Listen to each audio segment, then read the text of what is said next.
it's time to sit back and relax with your favorite drink. And listen.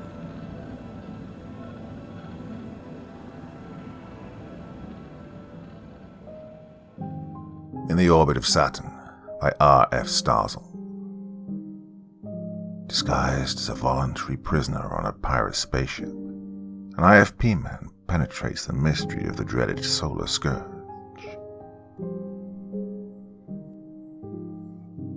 The Celestia, gliding through space toward Titan, major satellite of Saturn, faltered in her course. Her passengers, mostly mining engineers and their wives, stockholders, and a sprinkling of visitors, were aware of a cessation of the heavens' apparent gyrations due to the halting of the ship's rotation on its axis. At the same time, the ship's fictitious gravity, engendered by the centrifugal force of its rotation, ceased, so that passengers, most of whom were assembled in the main salon, which occupied the entire midship section, drifted away from the curved floor whose contour followed that of the outer skin, to flounder in helpless confusion. A woman screamed. A rasping sound, as of metal scraping against the hull, came from one point in the circumference, and here the portholes were obscured by a dark mass that blotted out the stars. An old man, clinging to a luxuriously upholstered chair, and pale with fright, cried out, "Oh, it's those damn pirates. If they find out who I am, it'll break the company to ransom me." "If the company thinks it's worthwhile to ransom you," retorted his youngish, saturnine companion, who seemed less scared than annoyed. Questions darted back and forth. No word came from the control room forward, and little of what transpired outside could be seen through the thick glass ports. The pirate ship loomed over them like a monstrous leech, its bolts sharply etched in black and white by the sunlight from their stern. Beyond that was only the velvety darkness, the absolute vacuity of space that carries no sound, refracts no light. A battle was raging out there, but of that nothing could be seen or heard in the salon, only a dull, booming vibration through the flyer's hull, made by the rockets in a useless effort to shake off their captor.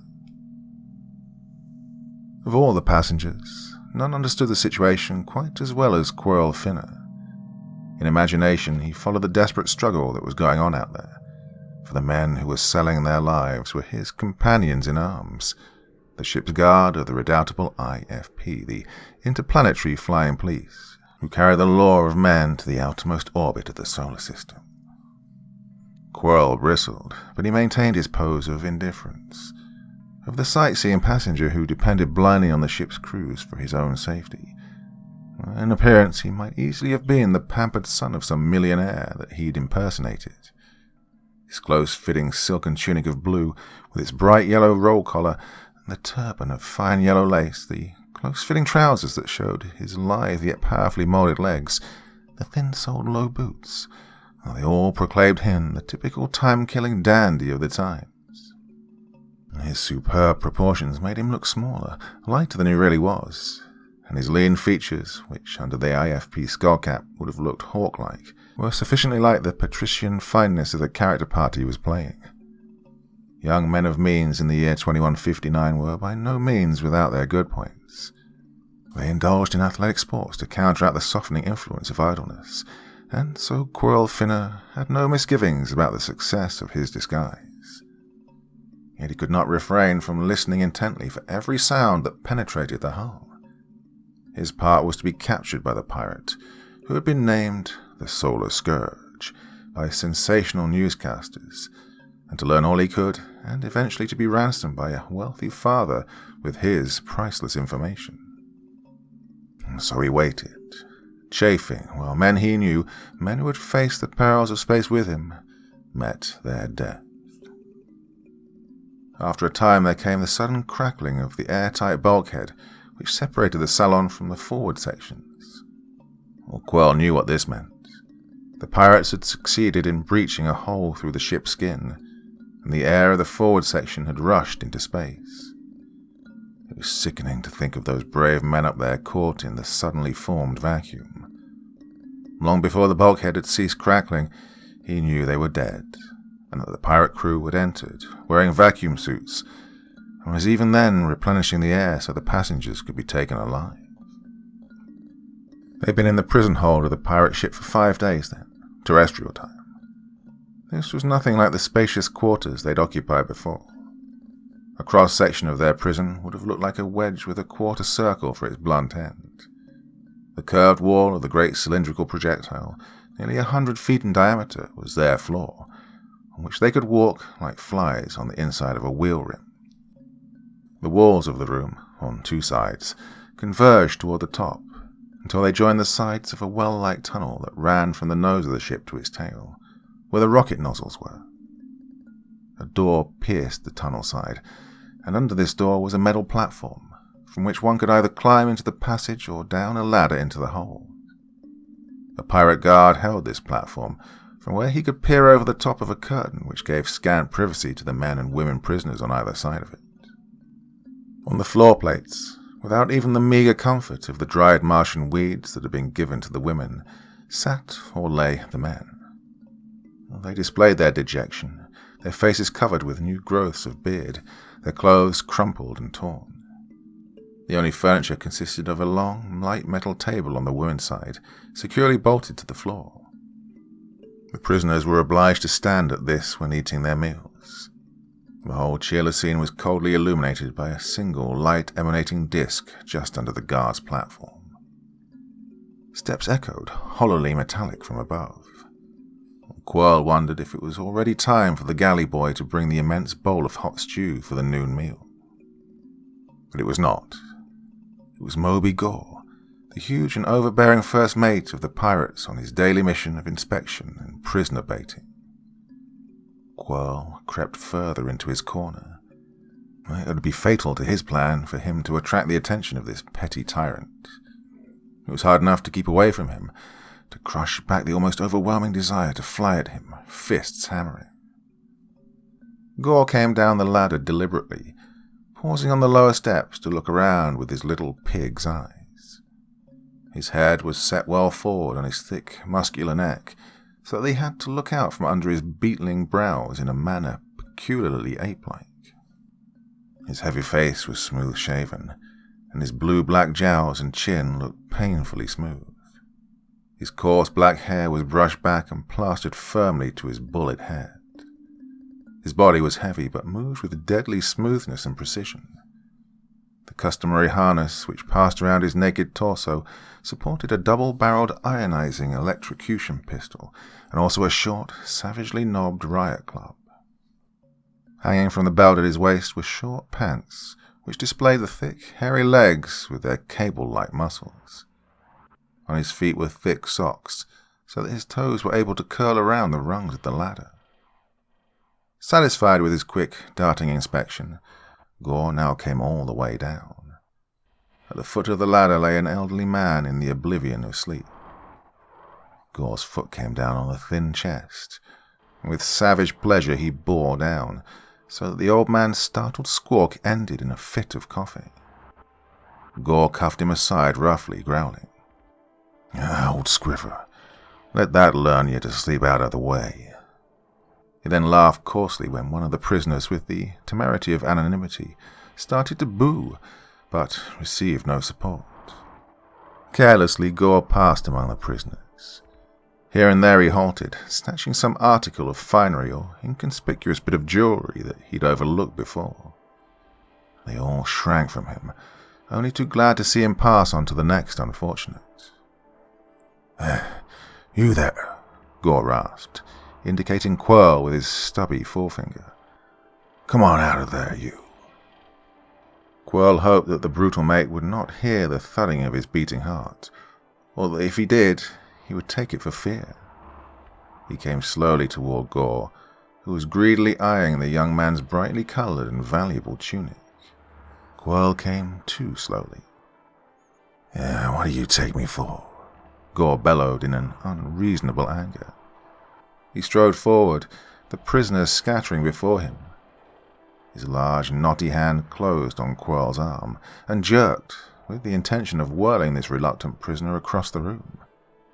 But Quirl was heavier, and his arm harder than Gore had supposed. The hand came away, and with a tearing scream, the beautiful silk garment ripped off, ruined, disclosing Quirl's white and well-knit body. "Hey, you've done that on purpose," Gore roared, and then his great ape's arms were around Quirl, trying to break his back. But that seemingly slight body would not bend, and as much as Gore might tug and heave, he couldn't force Quirl back. Those little pig eyes glared, and there was death in them. Suddenly Gore let go. His hand leaped to the short club at his side, and he swung the weapon in a vicious arc. Quirl's relaxed forearm met it, sapping most of its force. Yet when it struck his head, it seemed to burst like a ball of fire.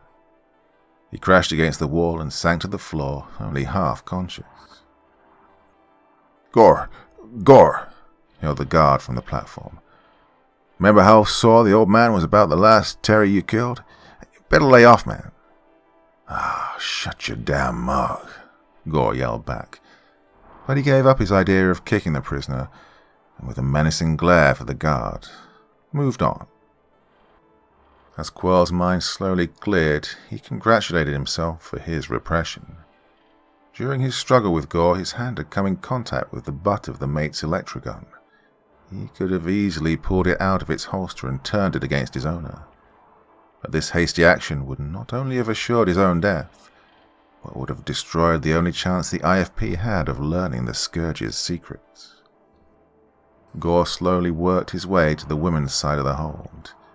Here, much to the amusement of the guard and himself, he began stripping off their long, flowing robes, disclosing their nude bodies. He seemed to find particular humor in heaping indignity on the older women, commenting coarsely on their shortcomings. The men viewed this with set, pale faces, but none dared to interfere. In their midst was an object lesson, his head swathed in bandages. Well, he'd been the first to resent this exhibition, an almost daily event, when the mate's roving eye had happened to alight upon his wife. All at once, Gore's careless and derogatory progress was halted, and he stared with terrifying intentness at the girl who had, until that day, managed to escape his notice. Gore had torn off a nondescript black cape that had covered her head and face, and the golden silk robe she wore. To Quirl, watching from a space of some 60 feet, her beauty came as a shock. Well, he remembered her as Lenore Hyde, whom he'd seen only once before as she emerged briefly from her stateroom. About 5'6" tall, her slim figure was dwarfed by the huge bulk of the mate. Her golden hair tumbled over her slim shoulders, almost to her waist, where a tasseled cord held the clinging silk close to her. Her face, so white that it seemed like silver in that gorgeous setting, was cold and defiant. There was no fear in those deep blue eyes under the straight brows, only loathing and contempt. Gore was not concerned with the personal feelings of his prize. He licked his wide, cruel lips, seizing the girl's arms as in a vice. His other big, dirty hand slipped into the collar of her robe. But the ripping of the fabric did not come. Instead, there was a sharp crack, and Gore, too surprised to even move, stared at the little man who'd hit him. Again, crack, the impact of fist on jaw. The blow was too weak to hurt this toughened veteran of countless battles, but slowly a tide of dull red welled up over the bull neck, turning the blue-black jowls to purple, and the walls echoed to Gore's roar of anger. Again the fists of the smaller man smacked, this time drawing a trickle of blood from Gore's mouth. And then the thick fingers closed on the brave passenger's wrist, and the tremendous muscles swelled as, with a quick movement, Gore thrust his adversary back from him, grasping the other wrist also. And then with slow, irresistible motion, he began drawing the thin arms forward, stretching them, until the unfortunate man, drawn against the barrier of Gore's back, began to shriek in pain. But still Gore pulled, grinning evilly, and his victim's shoulder blades lifted under the tight skin of his back as they took the strain. Shriek followed shriek, until the guard on the platform glanced furtively out into the central well. There came a dry, tearing crackle as the bones of the arms were drawn out of their sockets, and then the shrieks ceased as merciful unconsciousness came. Gore tossed the limp body carelessly aside. "Oh, that beast," Quirl gritted his teeth, but he stayed where he was, hiding his clenched fist, for his was a specific assignment, and men of the IFP know the meaning of the word duty. Now in better humor again, Gore looked around. "Oh, come on, you little Jenny," he chortled. "I see you. Come to Moby, my beauty. You'll be queen of the hold, and this scurvy little will kiss your feet every day." He pursued her then as she ran, bowling over or trampling on the fear-stricken passengers as they tried to scramble out of his way, men and women alike. But she made up in agility what she lacked in strength, lifting up the hem of her robe so that her legs twinkled bare, ducking under Gore's outstretched arms, or leaping over the fallen form of some stumbling, panic-stricken unfortunate. Only in her eyes was there a true picture of her terror. Gore's uncertain temper was changing again, and in a few moments he was cursing foully, his little red-rimmed eyes glistening, as he dashed after her with short, boar-like rushes. Again she skimmed past where Quirl cowered in simulated fear, and the look she gave him struck straight at the disguised officer's heart. So it was when she slipped and fell to her knees, and Gore charged in with a triumphant laugh, that Quirl met him with no thought of anything, no feeling but the joy of battle, the delight of a strong man when he meets a foe whom he hates. And to that heady, feral emotion was added the unforgettable picture of a lovely face whose obvious fear was somehow tempered by hope and confidence in him. As Gore lunged past, Quirl struck him. It was a short, sharp, well-timed jab that would have knocked out an ordinary man. But Gore was by no means ordinary. The blow laid open his cheek against the jawbone, but Gore scarcely slowed as he swerved. With a bellow of rage, he came straight at Quirl, arms outstretched. Our philosophers have said that no matter how far the human race advances in the sciences, its fundamental reactions will still be atavistic. Gore could have dispatched Quirl in a second with his ray weapon, with perfect safety. Yet it's doubtful that the weapon even entered his mind. As he came to the battle, he was driven only by the primitive urge to fight with his hands, to maim, to tear limb from limb like the great simians whom he resembled. To Quirl, coolly poised, the picture of Gore did not inspire terror. In the passengers, though, it did. They saw a brutal giant, gorilla-like and roaring like a beast, charging at a half-naked youth apparently only half his size. It seemed that those tremendous arms must break him at the first touch. But the grasping hand slipped off the lithe body as if it were oiled, leaving only angry red welts along Quirl's ribs. As the officer edged away, he planted 2 blows on Gore's nose, which began to bleed freely. Again Gore rushed, and spat 2 seemingly light blows landing on his face, opening a cut above his eye and another on his cheekbone. In a few seconds of battling, he'd become a shocking sight, with his features almost obscured by welling blood.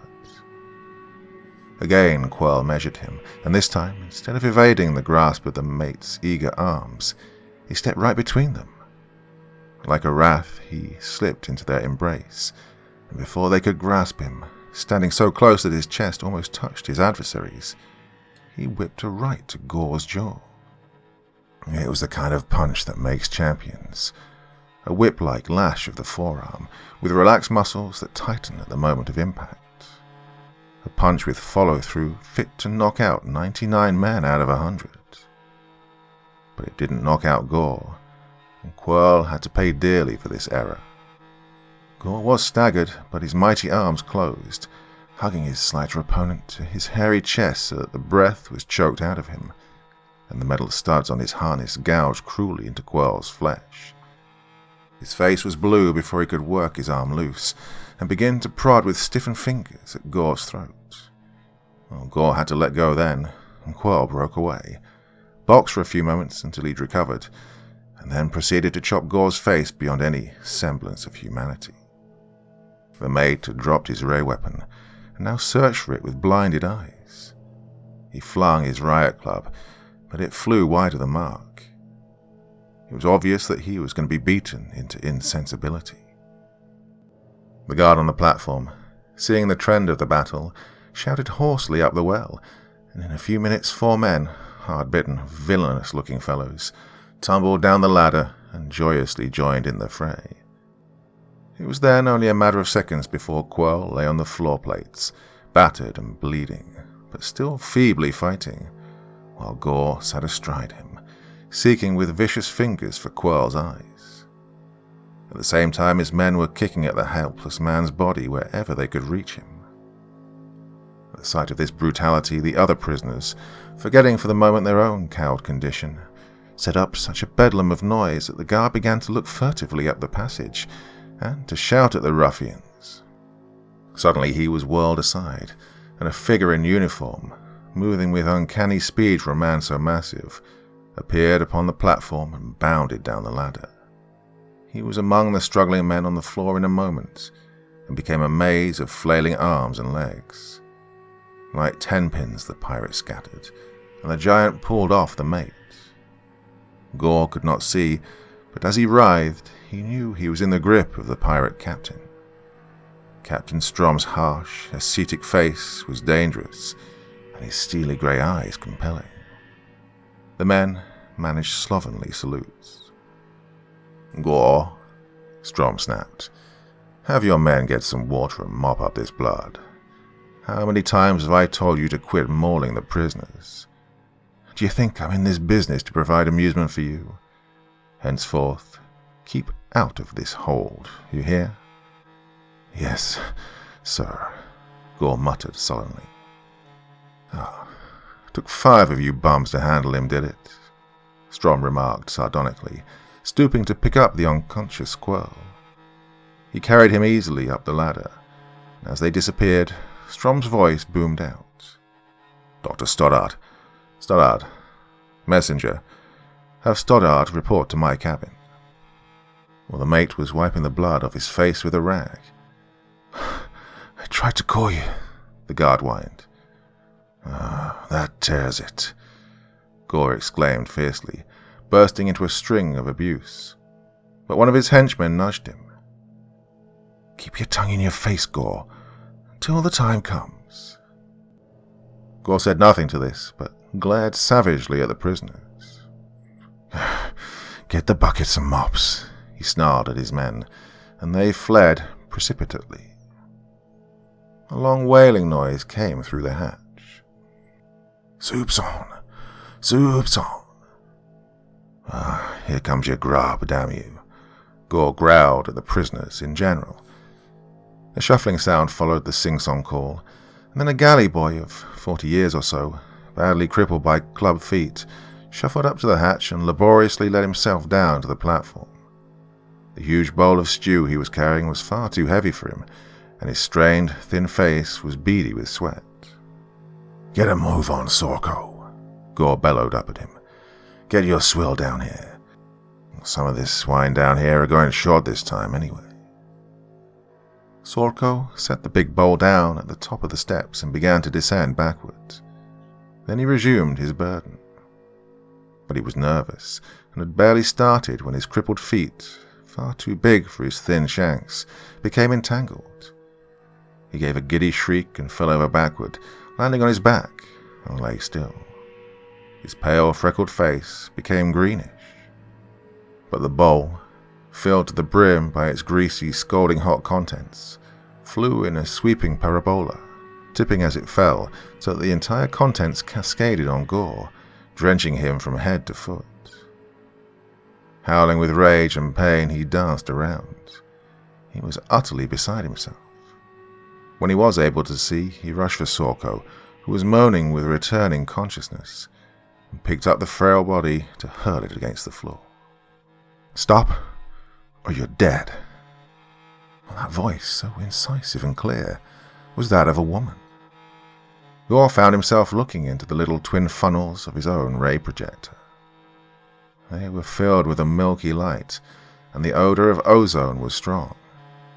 The girl had only to press the trigger and a powerful current would leap along the path of those ionizing beams, and Gore would murder no more. Stupidly, he let Sorko slide to the floor, where the poor fellow recovered sufficiently from his paralyzing fright and his fall to scuttle away. Looking past the menacing weapon, Gore saw the girl, Lenore Hyde. Her limpid eyes under their straight brows were blazing, and he read in them certain death for himself. "Up that ladder," she ordered sharply, "and stay out. Guard, when this beast is gone, I'll give you this weapon. Now, connect up your skipper." Too surprised to disobey, the guard threw the televisor switch, and in a moment Strom's stern face appeared on the screen. He comprehended the situation immediately. "Do as she says," he ordered brusquely. "Stoddard is coming to take care of that man of hers that Gore beat up." A few minutes later, she was tearfully assisting the ship's doctor to put the man with the dislocated shoulders on a stretcher. "Your husband?" asked Stoddard, who resembled a starved grey rat. "My brother," she exclaimed simply. "Want to take care of him?" And at eager assent he said, "Well, can't afford to let him die. Your family got money?" Yes, they'll pay anything to get him back safely." And to this the doctor grinned with satisfaction. Memory returned to Quill with the realization that he was lying on a metal bunk in an outside stateroom, where he could see the orderly procession of the stars through the floor ports as the ship rotated. His body was racked with pain, and his head seemed enormous. His sensation, he discovered, was due to a thick swathing of bandages. As he stirred, something moved in an adjoining bunk, and Dr. Stoddard's peaked face came into view. "How do you feel?" he asked professionally. "Rotten." We'll fix that." He left then, returning a few minutes later with a portable apparatus somewhat resembling its progenitor, the diathermy generator. He disposed a number of insulated loops about Quill's body and head, connecting them through flexible cables to his machine. As a gentle humming began, Quill was conscious of an agreeable warmth, of a quickening all over his body. A great lassitude followed, and then he slept. When he awoke again, Captain Strom was standing beside him. He'd taken off his coat, and his powerful body filled the blouse he was wearing. He'd evidently just come off duty, for he still had on his blue trousers with the stripes of gold braid down the side. "It may interest you, Mr. Finner, that I've selected you as one of the chosen," he remarked casually. "One of the chosen what?" "The chosen race. You didn't take me for an out-and-out damn pirate, did you?" "Hey, excuse me if I seem dumb." Quill hoisted himself on his elbows. "Well, yes, I figure you're a pirate. What else?" Strom's stern face relaxed in a smile. It was a strange smile, inscrutably melancholy. It revealed, beneath the hardness of a warrior, something else, the idealism of a poet. And when he spoke again, it was with a strange gentleness. "To attain one's end, one must make use of many means, and sometimes to disguise one's purpose. For instance, it is perfectly proper for an officer of the IFP to disguise himself like a son of the idle rich in order to lay the infamous Scourge by the heels. Isn't it?" Well felt himself redden, and a cold fear seemed to overwhelm him. He realized that Strom was a zealot, and he knew he would not hesitate to kill. This prompt penetration of his disguise was something he had not bargained for. "What makes you think," he asked shortly, "that I'm an IFP man?" "Well, the fight you gave Gore and his men. Do you expect me to think that a coupon clipper could have done that? Oh, I know the way of—" He checked himself. Quill then said, "Look, my people have money. I don't know what you mean about—" "Oh, yes, you do," Strom interrupted. If you were what you claim to be, perhaps I would let you go for the ransom. You took my eye from the first. Hey, look, the ransom will be paid. It will not. You'll be one of those who do not return. There's only one price I would accept from you. Yeah? What's that? The formula of the new etheric ray.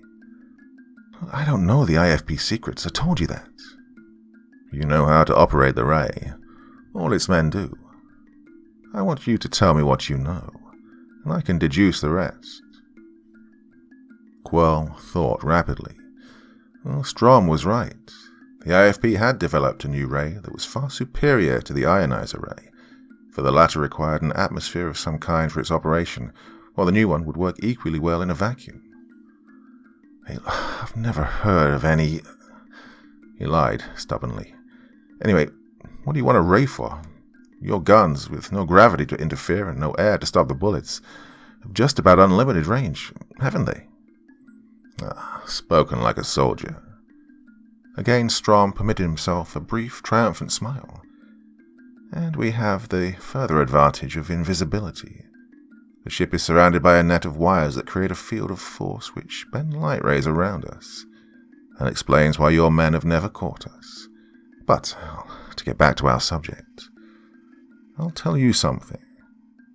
Do you know who I am? Quirrell looked at him. Strom appeared to be at least 60 years old, but that fine erect figure and the rugged features told nothing. Did you ever hear of Lieutenant Burrows? Strom asked casually. Burrows? The man without a planet, Quirrell said. Are you Burrows, the traitor? Immediately he regretted his heedlessness. Strom's face darkened in anger, and for a moment the pirate captain did not reply. When he did, though, he was a little calmer. Traitor, they called me, he exclaimed vehemently. I, a traitor, the most loyal man in the Solar System Guard, surrounded by rottenness and intrigue. But, you wouldn't know. You were but a lad learning to fly your first toy helix when that happened. Years later, the Martian cabal was exposed, and the leading plotters, the traitors, were punished. But that was not till later, and the court's irreversible decree against me had been carried out. I, the unsuspecting messenger, the loyal, eager dupe, was made the cat's paw. I was placed on an old condemned freighter, with food and supplies supposed to last me a lifetime, but with no power capsules and no means of steering the ship. I was set adrift in a derelict on a lonely orbit of exile around the sun. Yes, the man without a planet. Picture that, lad. That rusty, dead old cylinder, coursing around and around the sun, and inside, sitting on his bales and boxes, a young man like you. A young man in the pride and prime of his life, expiating the treason that had betrayed him. Day after day, through the thick ports, I saw the same changeless scene, and every 2 years, when I drew near the earth, I watched the beautiful green ball of it, with such bitter longings. As I watched it dwindle away again into the blackness of space, I thought of the fortunate, selfish, stupid and cruel beings who lived on it, and I hated them. They'd banished me, an innocent man, to whirl forever and ever around the sun in my steel tomb. But that cruel judgment was never executed. 7 years ago, this Gore found me. He's an escaped convict, and he came in a little 5-man rocket he'd stolen. We loaded up all of the supplies the little ship would hold, for Gore had no food, and we escaped to Titan, landing on an island on the side opposite to where the mines are. Gore wanted to become a pirate, and as he could get men, I consented. He scraped them up, fugitives from justice, every one of them. And we built this ship, and I invented the invisibility field of force. Hey, just a moment, Quirrell interrupted, vastly interested. I saw your ship through the ports that day. True, the presence of your ship in the field distorted it so much that it was ineffective. But at all other times, including right now, we are utterly invisible. One of the IFP patrols may pass within a single mile of us and never see us. So as we raided the interplanetary commerce, I began to weed out the people we captured. Those that showed the highest intelligence, sense of justice, and physical perfection I selected to be the nucleus of a new race, to be kept on Titan for a time and then to be transplanted to a new planet of one of the nearer solar systems. My principal trouble is with the crew. They can collect ransom only on those I reject, and there are constant clashes between me and Gore. It is now my intention to let them go their way, and to fit out a new ship with a new crew. And I offer you the place of first mate. No, Quell replied crisply. You say you understand the honor of the Force, and then you offer me a job pirating with you? No, thanks. Strom, or rather Burrows, made no attempt to conceal his disappointment. The recital of his wrongs had brought out the bitter lines of his face, and the weariness of one who plays his game alone and can call no one friend. I should have known better, he said quietly. There was none more loyal to the IFP than I. Well, I still belong to it, and yet I thought if I laid all my cards before you, well, of course you realize what this means. Yes, Quell replied soberly. It means you'll never dare to let me be ransomed nor to free me among your selected people.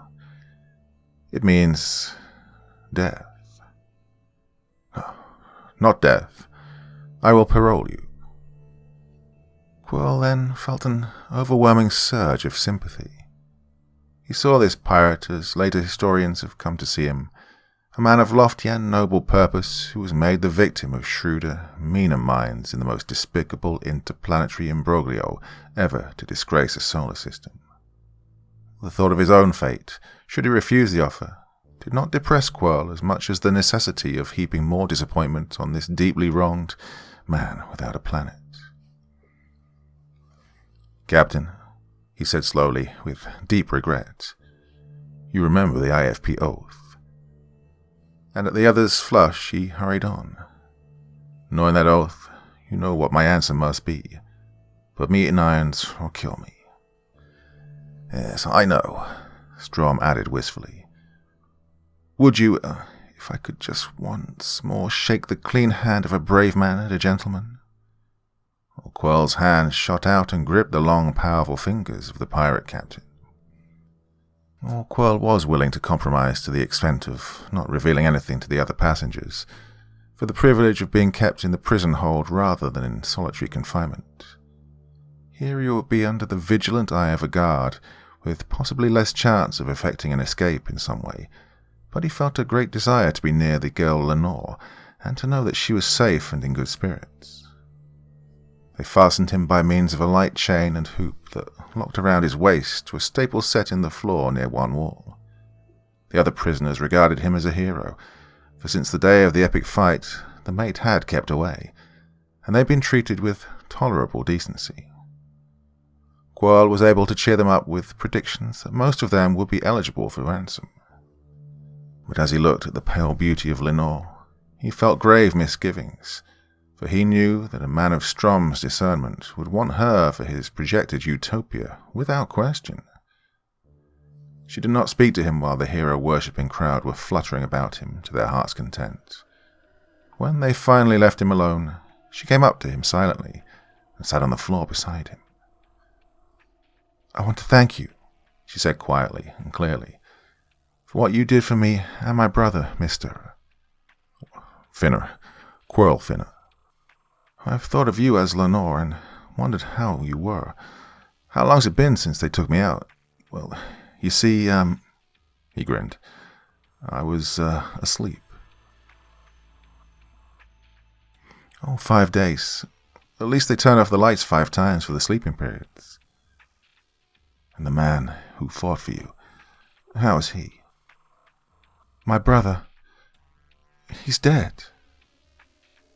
Quell looked away so that he could not see the quick tears spring into her eyes. But a few moments later he felt her cool hand on his scarred forehead, and she was smiling bravely. Well, tragedies such as these, Quirrell, were common in the lives of our ancestors. They were able to bear them, and we can bear them. All his life my poor brother has lived as a gentleman, sheltered, protected by class barriers. When he died of pneumonia, caused by the jagged end of a broken rib, so Dr. Stoddart says, I think he had a lively sense of satisfaction that he should end in such a way. Well, if it hadn't been for me, then... She came to him often after that, to sit quietly by his side and to bring his food to him from the big community bowl which even the most fastidious of the prisoners had come to look forward to. She told of her life as the daughter of a capitalist who owned large mine holdings on Titan. It would be about time for the Celestia to reach Titan, and her non-arrival would be causing anxiety to Lenore's father awaiting her there. The void would be swarming with IFP patrols, but as the pirate ship was invisible, nothing would be found but the mysteriously looted and abandoned Celestia. There was no longer any reason for concealing from her the fact that he himself was a member of the IFP, and Quirrell told Lenore of the adventurous life he and his companions had led, of forays to faraway and as yet undisciplined Pluto, of tropical Venus and Mercury, where the rains never cease, of the hostile and almost unknown planet of Ariel, within the orbit of Mercury, where no man has ever seen a true image of the landscape because of the stupendous and never-ending mirages. As time passed, they were drawn together by the bonds of propinquity and mutual interest. This obscure police officer and the daughter of one of the most powerful men in the solar system. But Quirrell did not name his love, for always there was the grim present of their captivity, the ghastly uncertainty of the future. The little galley boy, Sorko, seemed daily more frail. Well, apparently the fall he'd sustained had done him some internal injury. Often the guard, with many a ribald comment, had to help him get his emptied bowl back up that ladder. One day he seemed overcome by great weakness. Staggering, he held his hand to his sweat-dewed forehead.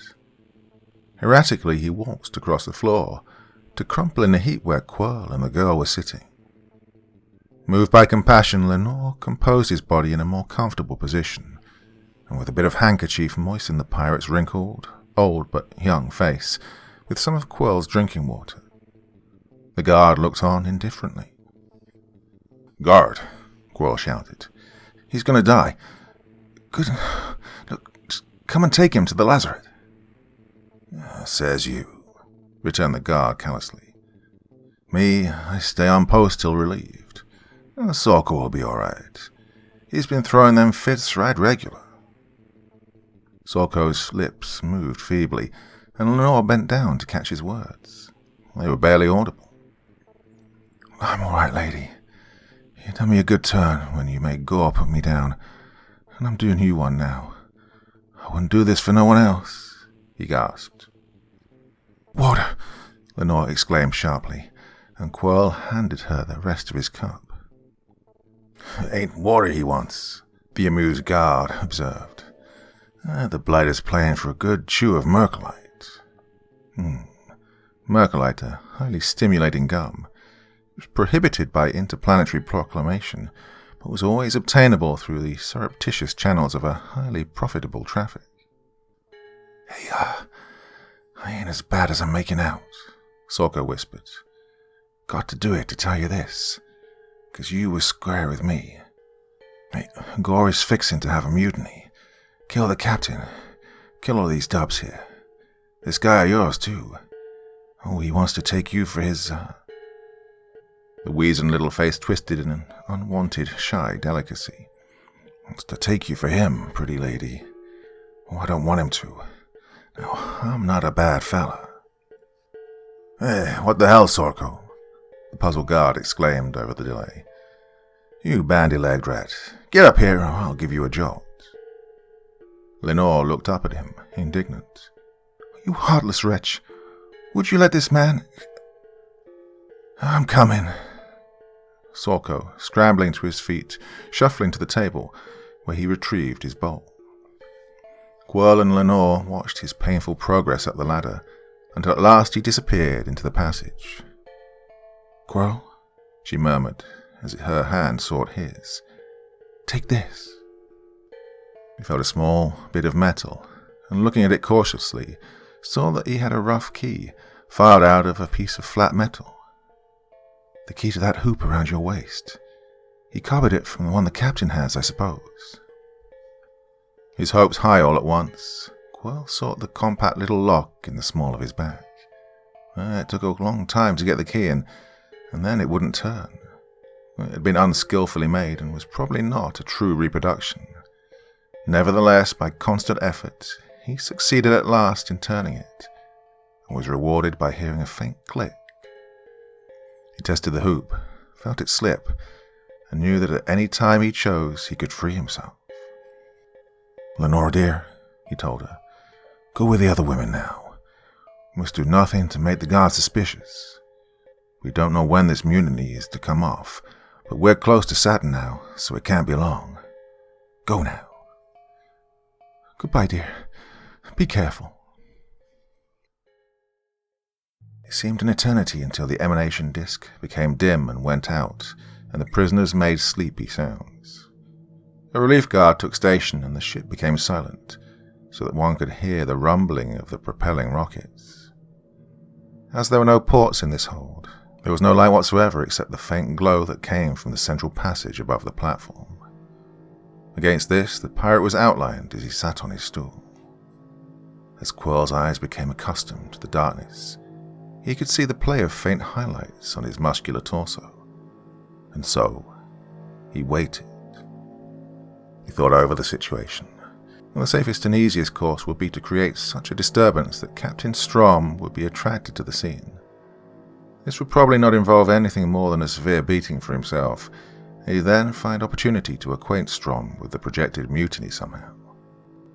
That Strom would know how to deal with it, he never doubted. Lenore might then still be forcibly impressed as a citizen of Strom's new planet, but at least she would not be exposed to the infinitely worse fate of becoming the plaything of Gore and his villainous crew. The flaw of this plan was that Quirrell himself would still be under practical sentence of death. Strom would not let his gratitude carry him so far as to release a man who knew as much as Quirrell did, and who would not promise to keep his secrets. The preferable, but far more dangerous course was to strike before the mutineers could. Quirrell knew something about the structure of the ship. It was built around the tubular passage, and every hold or group of rooms opened on this well, from the bow where the navigators were to the stern where the rockets were located. Somewhere, there'd be a generating room where the invisibility shield was being produced. If he could find this and wreck the generators, one of the IFP ships with which this part of space doubtless was swarmed would sight them, and after that everything was in the hands of fate. Quirrell nervously waited for the guard to nod. At any moment he expected to hear a hellish bedlam break loose, the beginning of the mutiny, and the guard seemed alert. Well, there was nothing to do but take a chance.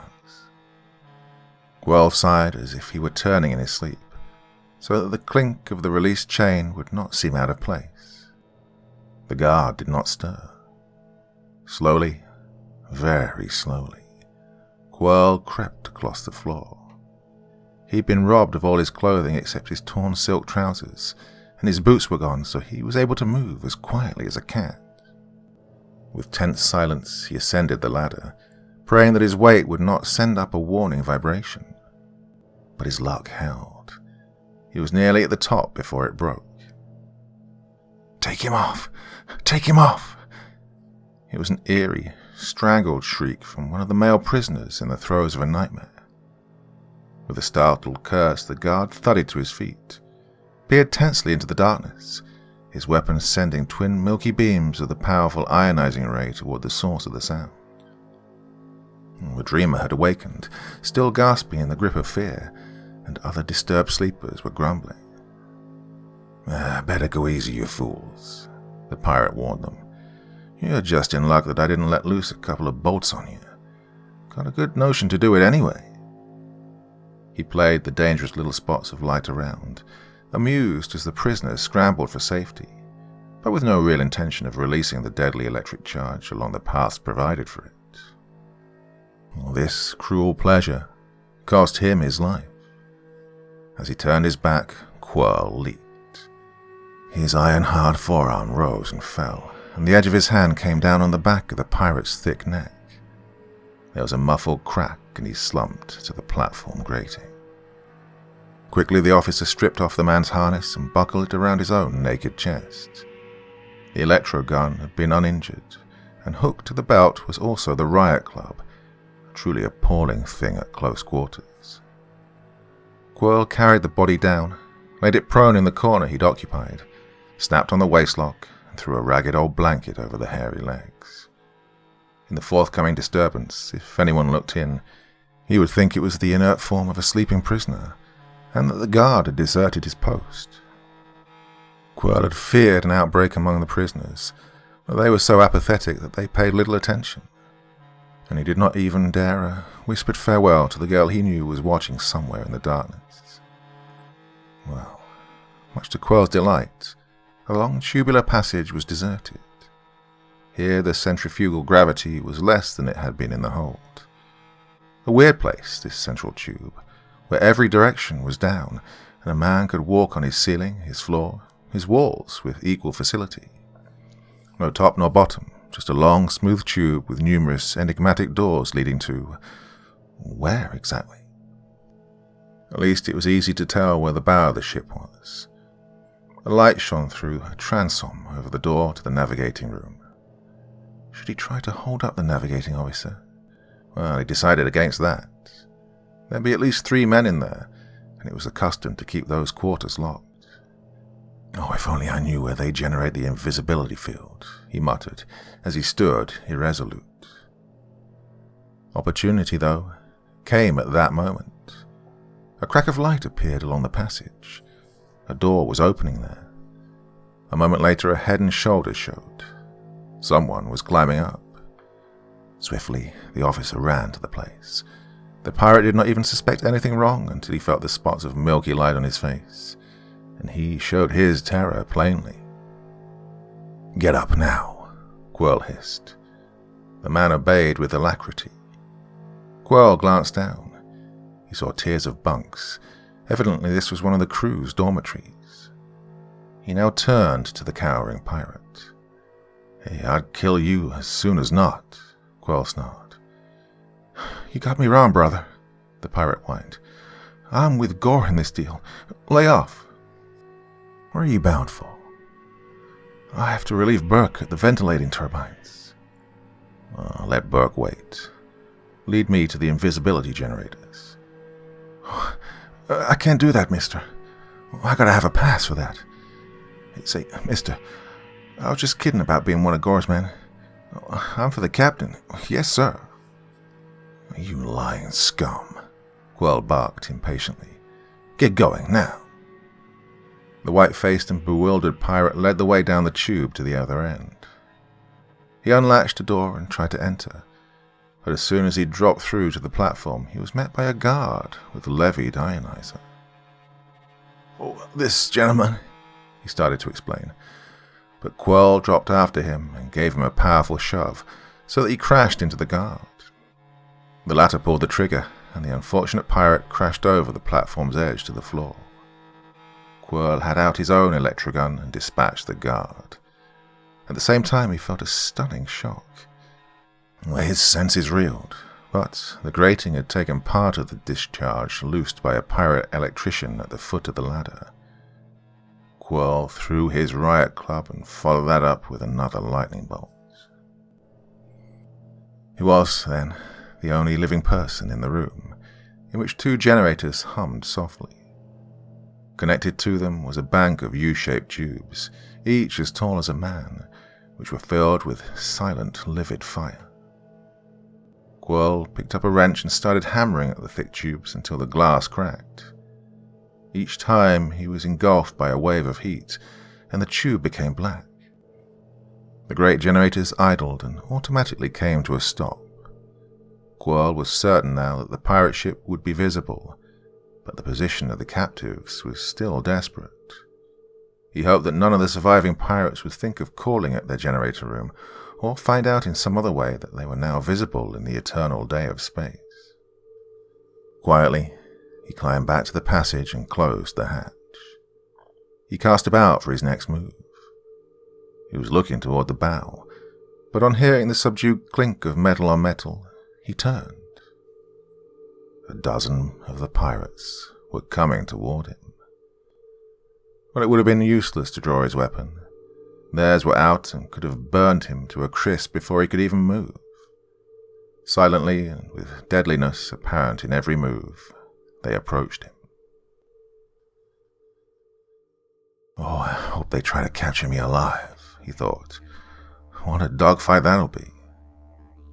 Now they were nearly up to him. "Come along, you fool," barked the leader of the group as they were all around him. "Sabheads like you give the whole game away." Well, Quirrell could have laughed.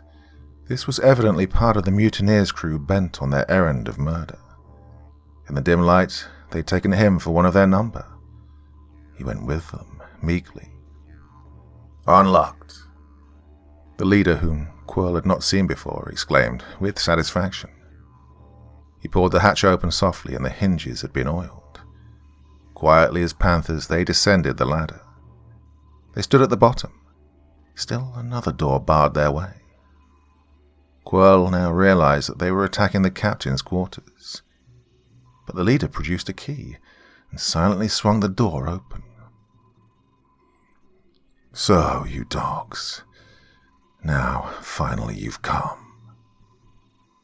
Like an infuriated bull, Captain Strom charged at them, a riot club in each hand. He could have killed them all with a ray, but he chose to vent in physical action his consuming anger at their treachery, which he had in some way anticipated. 3 or 4 went sprawling under his mighty blows. The others sought shelter behind tables and chests, and began stabbing at him with their electroguns.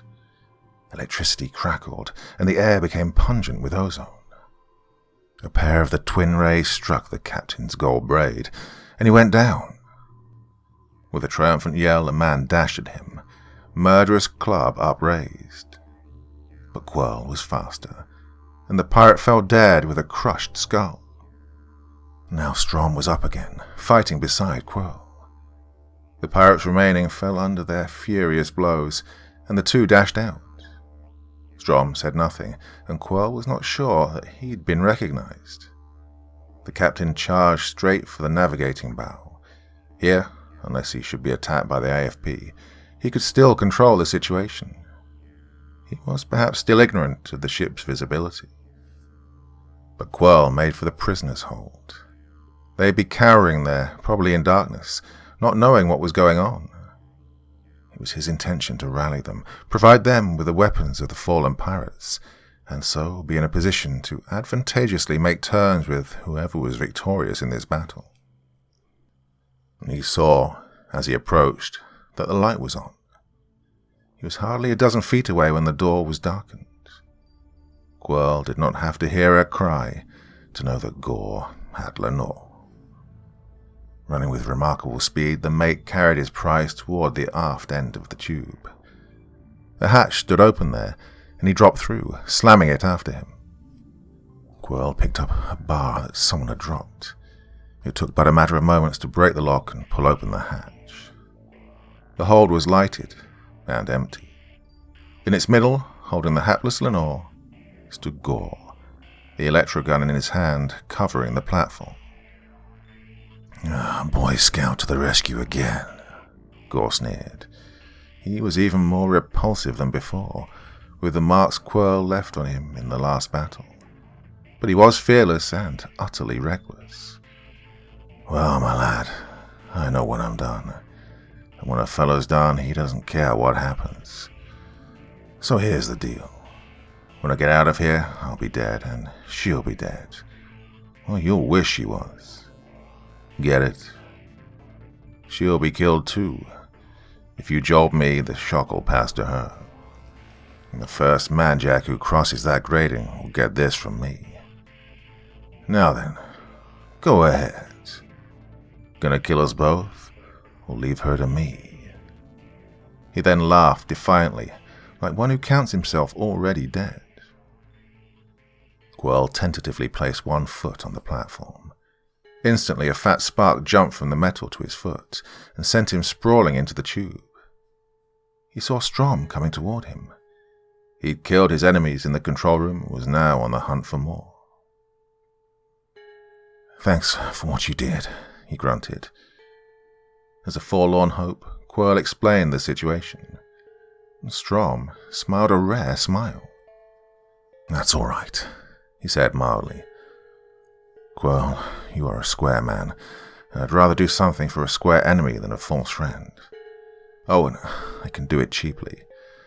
The jig's up for me anyway." Quickly, he dropped through the door and launched himself. Gore saw him coming, and Strom's body shuddered as the bolt struck squarely. He was dead by the time he hit, but his great weight knocked Gore down. Quirl had time to jump after him, knocking the wind out of Gore before he could rise. Lenore picked up Gore's weapon, but dared not use it for fear of injuring her lover. As the two fighting men circled warily, seeking openings in this battle that must be fatal to one of them, they didn't see the slight, shadowy figure that dropped down to them. There was a sudden flash, and then Gore slumped, a knife in his back. "I'd done it. I'd done it for him," chattered Sorko. "That dirty, lousy—" "Come, Lenore. Let's get up to the bow before the pirates think of it." They dashed up the ladder. Some more of the discs were out now, and it was nearly dark. 3 sinewy forms pounced on Quirl the moment he entered the passage. The girl, too, was caught, though she fought and she bit. "Lights. Let's have some lights," commanded an authoritative voice. "Coming, sir," came a faraway answer. The passage then became bright, and Quirl looked into the faces of his captors, wearing the uniforms of the IFP. "Got you, you dirty pirate," gloated the husky young man on his chest. "Mike," Quirl gasped. "Don't you know me? How did you get here?" "Oh, doggone, Finner. Hey, let go of his legs, you fools." "We trailed you," he added. "Glommed out magnets on the navigating bow. We expected a fight, but some big guy let us in through an airlock. Well, he'd done plenty of scrapping, all the clothes torn off of him. 6 dead pirates in there. Who was he?" Quinn thought of the stiffening body of Lieutenant Burrows, alias Captain Strom, who had just bought his life and that of Lenore at the cost of his own. Was his undeserved shame now to follow him to his grave? Well, Quirl was no lawyer, and he decided not to take any chances with the law's mercy. And so he said, "I don't know his name. A prisoner from some other ship, I think. He was really homesick for Earth, and I'll see he gets a decent grave back there. He died to save me. As for the lady," he added, "let her go. She's a captive, and anyway, I think she's the future Mrs. Quirl Finner." She smiled, and the men of the force looked somewhat enviously at Quirl. "Say," Quirl said, taking Lenore's hand and anxious to be rid of them. "Hey, if you find a little monkey-faced guy down in that hold, go easy on him. He's a good man too, and I'm going to recommend his pardon."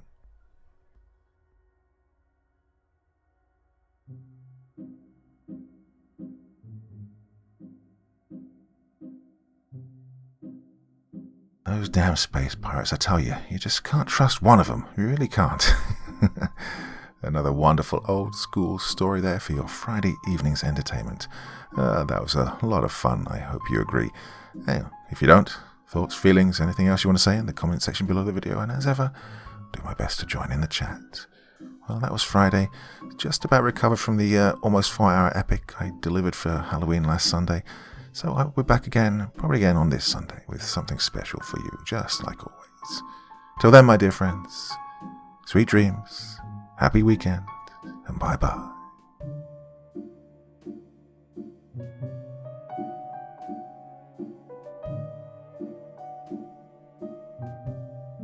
Thank you so much for taking the time to listen to this story today. Really means a lot to me and to the author of the story, of course. Well, if you want to know more about me, I'm pretty much everywhere on social media. You can find me on Facebook, Twitter, Instagram. You can download my music on SoundCloud. I've got a Patreon if you feel like throwing me $1 or $2. Very much appreciated. And of course, on Reddit, I have a place where you can leave stories if you want me to read one that you've written. Well, hoping to see you all again very soon. Till then, sweet dreams. Bye-bye.